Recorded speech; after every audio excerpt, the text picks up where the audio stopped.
Mabuhay from colorful Colorado, USA.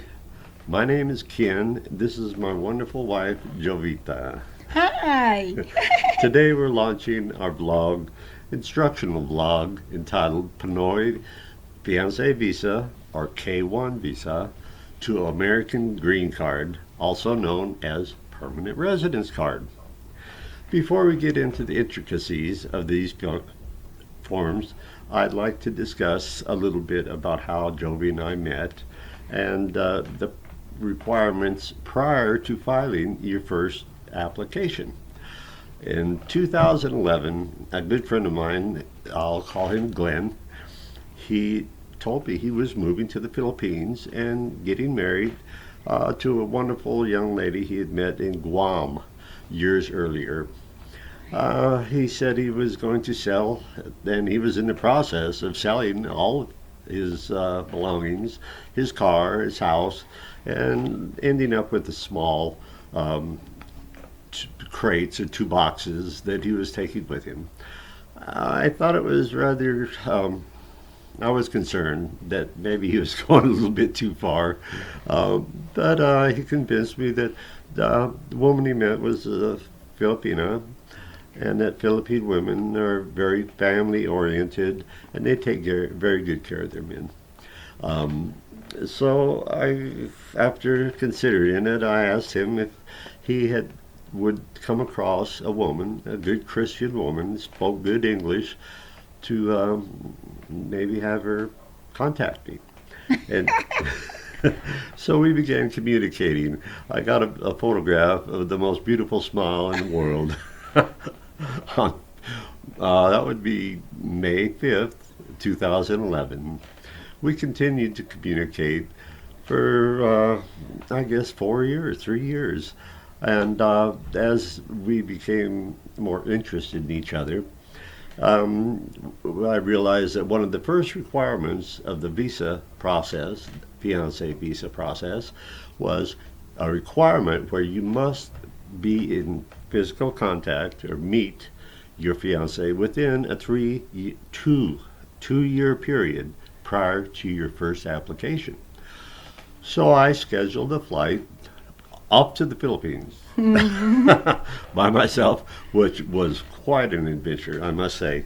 I was surprised that there so many Filipinos spoke English, and not only do most Filipinos speak English, but they're extremely polite. Sir, ma'am, every relative. It was just I was in awe.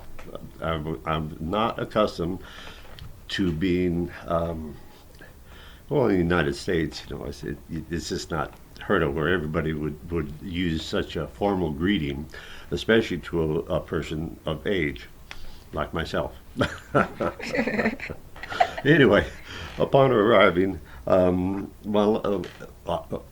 I left the United States, I had to fly out of a port of entry, which on the West Coast, there's Los Angeles, San Francisco, and Seattle.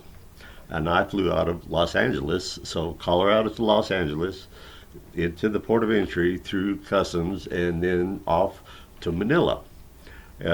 Once I reached Manila, the scary part was I had to transfer to a regional airport.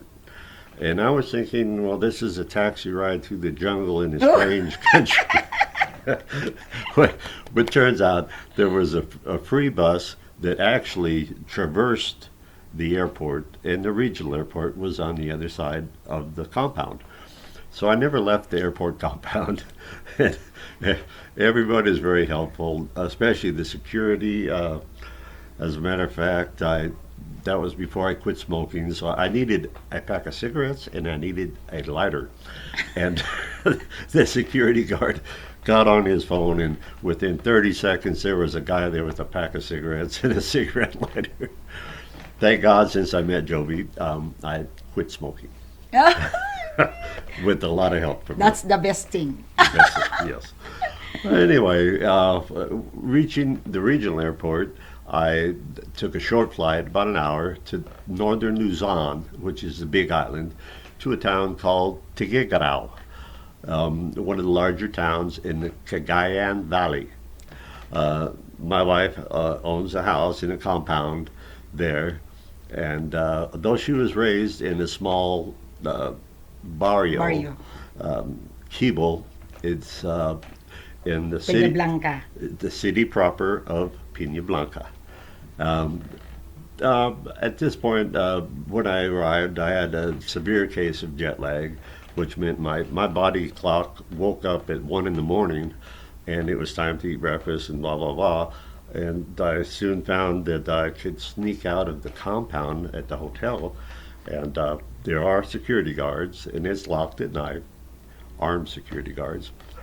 But they would fall asleep on their tables. And I found about after I watched the news and took a shower about 3 in the morning, I could sneak out the side door of the compound, past the sleeping guards, and down about a 2 block dark alley. There was a McDonald's open 24 hours a day, so I could get my egg McMuffin and my coffee and be happy. Hindi natatakot sa mga madilim. Anyway, after a couple days, I came around, I got my sleep, and I began to meet the family. Jovi's two sons and her daughter were living in her house in Tagayaraw at that time. We had not yet met the parents. They were in Quibel, in the barrio. But when I did meet the family, they were very warm, and they took me in with open arms.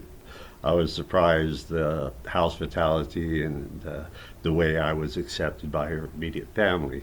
But there came a time I had to meet the parents and brothers and sisters, the elders in Keeble. So we eventually made it there. And just like in town, they were very, very polite. They took me in. I was pretty much accepted as family, even though we were not yet married.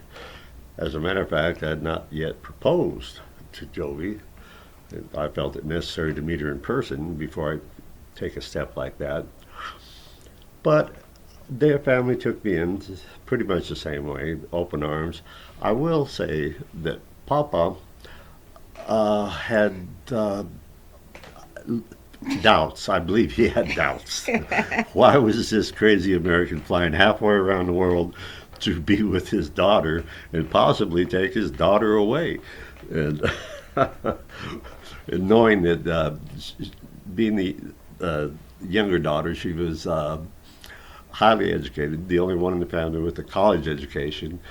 She spent her life working and eventually retired Post from office. the post office, Okay. HR division, and she also speaks 5 languages. Blows me away. I had trouble with English. My spelling is so bad, I ask her to correct my spelling. Yes. Anyway, after a few days, I think Papa did start to warm up to me, although his first impression was a little shady. Um, I spent eventually 3 weeks. We did get a chance to go to the North Beach, uh, stayed in a hotel on the beach. The prices were just out of this world. I think you can spend 3 nights at a nice resort, meals, drinks, everything included, probably roughly $100 a day. Not quite unlike America. But after that time expired, I had to come back. I didn't want to extend my visa. Your initial visa lasts for 21 days or 3 weeks. That's for free. Or if you want to extend your visa, you have to pay a fee to stay longer than 3 weeks. So I returned within my 3 week period. Um, and upon returning, I began my fiance visa application. And I think we'll reserve this for episode 2. Okay. So hopefully we'll have it done by next week. Please subscribe to our channel. Like. God bless. God bless. Thank you for watching. Mabuhay.